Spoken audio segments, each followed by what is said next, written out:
Hi, Dave Wiedemann here with 5 Minutes of Thought, episode number 10, Fixing Teams, part 2, Expression Balancing, Trusting the Container. What's the big idea today? The big idea is a continuation of the big idea from part 1. Effective teams do two things really well. They're curious about each other's perspectives, and they do what I call expression balancing. Part 1 was about curiosity, so we're done with that. Today we're going to work on expression balancing. We'll do that this way. Talk about expression balancing, talk about techniques for balancing expressions. We will ask so what, and then we will reflect, and hopefully wondrous things will ensue. Expression balancing, what is that? That's basically the idea that effective teams are really good at sharing airtime. That is, they're all talking to each other about the same amount. One person or two people aren't dominating all the conversations, regardless of the communication channels. It's more or less equivalent. Let's look at a team that doesn't have expression balancing enabled. Team 7, come over here, Team 7. Okay, here we are. We're going to graph Team 7's expression quotient. That is, out of 100 mythical expression units, who is expressing the most in this team? Well, Tyler and Pat are way out expressing Becky, Candace, and Albert. That doesn't make for a uniform exchange of ideas and thoughts and feelings and perspectives. What you want to aim at is something more like this ideal team, which has got perfectly equal expression quotient ratings. Of course, that's unrealistic. I think an ideal team would probably look more like this. All around the same level of getting access to sharing their perspectives with each other. Team 7 doesn't have that. So what Team 7 needs to do, if they want to be conscientious about this function and get better at expression balancing, they've got to figure out a way to get Tyler and Pat to hold off on talking and to get Becky and Candace and Albert to kind of come out of their shell a little bit more. It's not as easy as it seems. Why? Because there are rules at play behind a lot of our behavior in the workplace. What am I talking about? Let me demonstrate. Here I'm going to graph the rules that are governing the behavior of Team 7. I've divided Team 7 into those who are talking a little bit more and those who are talking a little bit less, put a line of demarcation between them. I'm calling this the belief terrain.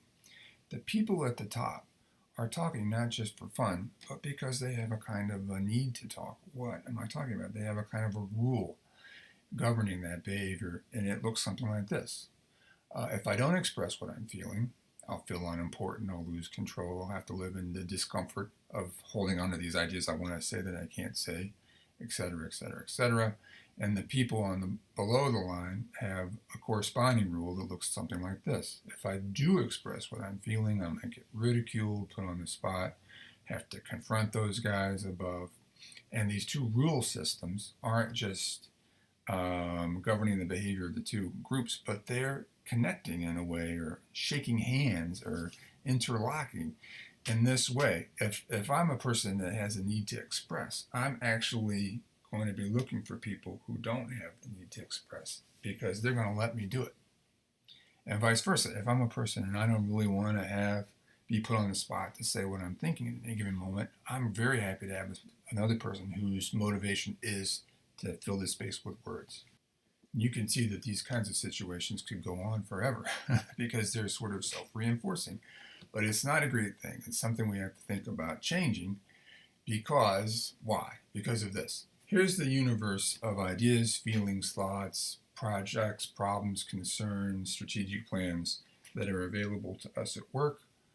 The people in the top half of this screen, or the people who talk a lot, are looking at these two units of perception of this universal system of things, and the people at the bottom are looking at these three units.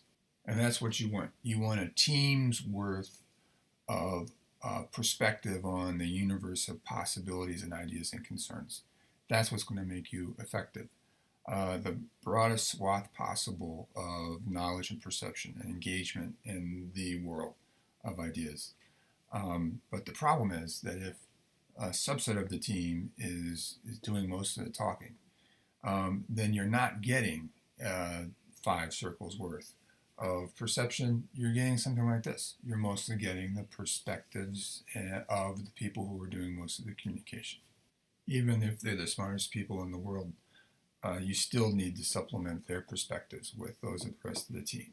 In fact, you could say the people who are doing the talking deserve to know what's going on for the other team members, what they see, what they perceive, what they think about. And the other team members, the quiet team members, deserve to know themselves what they're thinking about, what each other's thinking about. So how do we get back to this? 5 circles with the perspective. How do we constrain and encourage?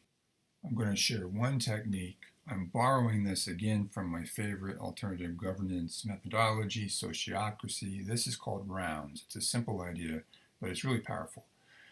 Here's Team 7, and they're going to have a conversation using rounds. What does this mean? Well, it basically means they're going to take turns. And for this to work, they all need to have a few things in mind. They have to know what they're talking about, so they know how to choose their ideas so they're relevant to the aim of the conversation. They need to know how much space they have to talk per turn. I'm calling that the expression unit. So they know whether they're going over or not expanding enough to fill the space. And they have to have a sense of the process. They need to know how it works. Are they going to get to talk once? Or is it going to come back to them and so forth? So imagine Team 7 having rounds with a finite limit on each of the conversation moments.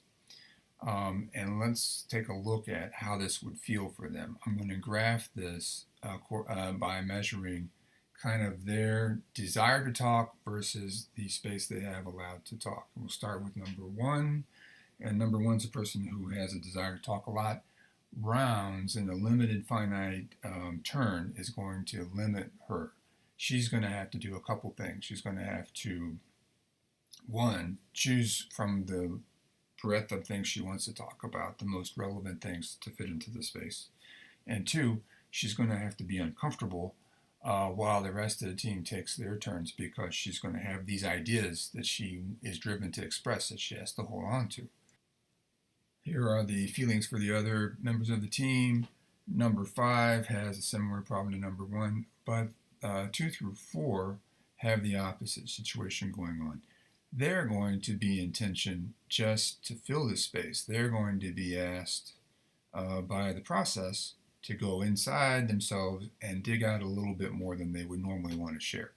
And they're going to have to take a little bit risk that they won't be made fun of. And that it'll be relevant when it comes out. It won't be confrontational, depending on what their rule system is telling them. So everybody has a kind of a tension here that they're sitting in while they're doing rounds.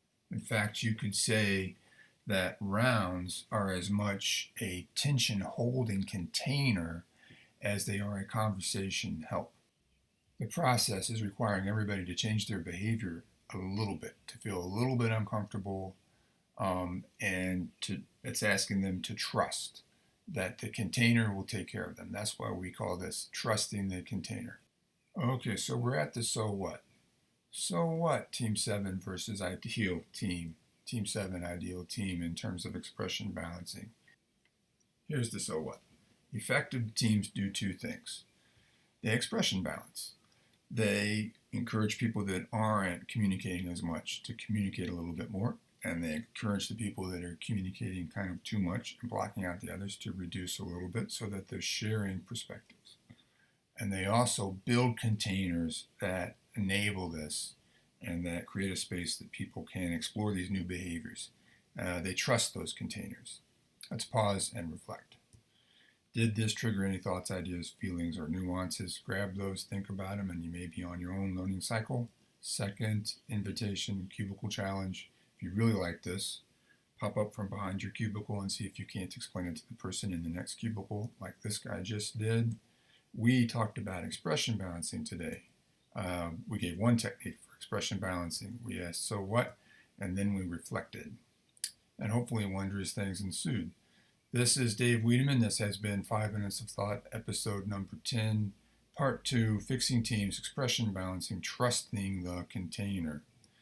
And as usual, I leave you with a provocative idea. Here it is, the classic learning cycle made up of planning, gathering, engaging, and reflecting. Have a great day.